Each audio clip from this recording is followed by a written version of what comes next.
Hello, dear viewers of the News Pulse. We're back with the latest political updates shaking the American landscape.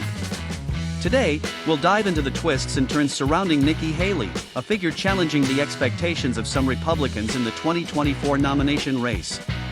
Stay with us as we analyze recent developments, the strategies at play, and how this might impact the general elections. If you're eager for in-depth insights, you're in the right place. Let's start with the intriguing details of this political battle. Nikki Haley's path to the Republican Party nomination is quickly narrowing after recent losses in Iowa and New Hampshire. Nevertheless, she promises to stay in the race indefinitely, supported by thousands of committed donors, a significant portion of the party's moderate wing, and a newfound willingness to question the mental fitness and legal baggage of the 2024 Republican leader, Donald Trump.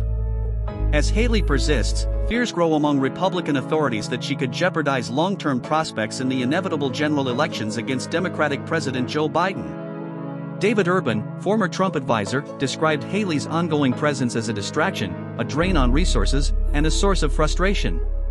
Haley has chosen to skip the Nevada presidential conventions next Thursday in favor of a state primary 2 days earlier, which will not award delegates. Trump may embarrass Haley in her home state, South Carolina, later this month, where the former president has loyal followers. A Thursday Washington Post-Monmouth University poll showed Trump with a 26-point lead in the state. However, in practical terms and in Haley's calculations, the Republican primaries have barely begun.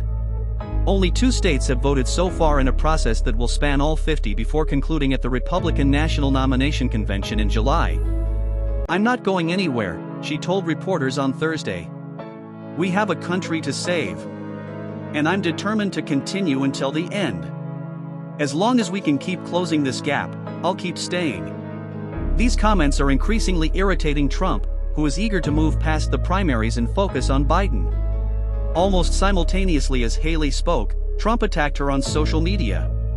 One post he shared said, "Nikki Haley is bought and paid for by our political enemies," and another described Haley as deeply hated by a growing number of Americans. Some Republicans fear that Trump's concern with Haley, whom he often calls a bird brain, could further alienate moderate voters and suburban women. Haley is strengthening her position in some measures. Her campaign has raised $5 million from small donors in the days since she finished second in New Hampshire, according to her campaign spokesperson. She is also in the midst of a fundraising tour across 4 states that will feature at least 10 private events with wealthy donors. The initial stop in New York this week yielded over $1.5 million, according to the spokesperson.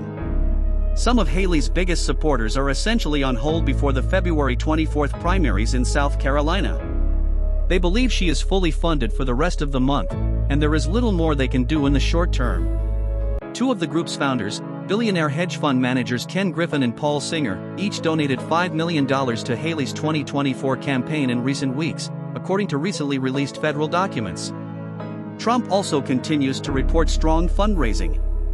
However, his legal troubles are consuming a considerable portion of the donated dollars.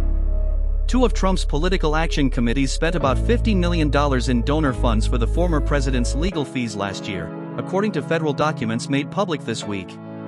And his legal costs continue to rise. Haley has begun to escalate attacks against Trump, a deliberate strategy aimed at highlighting the former president's glaring responsibilities, including his legal baggage and age. The campaign brought Trump and Biden together in a new attack ad this week, labeling them grumpy old men. She is also working to link Trump's refusal, at 77 years old, to debate to questions about his mental acuity. "He made everything chaotic," she said. "He made everything egocentric." Her message seems to resonate with a crucial group of undecided voters playing a key role in the general elections. In the recent New Hampshire primaries, for example, Trump secured a decisive victory against Haley, supported by his popularity among traditional Republican voters. However, he lost the majority of moderates and about 2/3 of those identifying as independents, according to AP Votecast.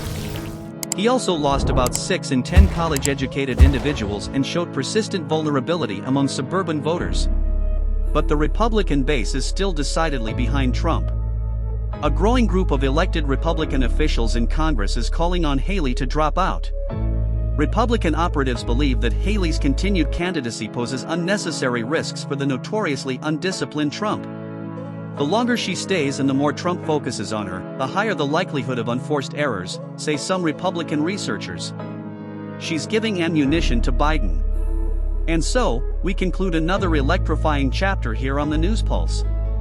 Nikki Haley's trajectory is far from predictable, and we will continue to follow every move in this evolving political narrative. If you appreciated the information and analyses presented, don't forget to leave your like, share with other news enthusiasts, and, of course, subscribe to not miss any future developments. Let us know in the comments what you thought of this situation and which topics you would like us to cover in our next videos. Thank you for tuning in to the News Pulse, where the news is pulsating and understanding is essential. Until the next update.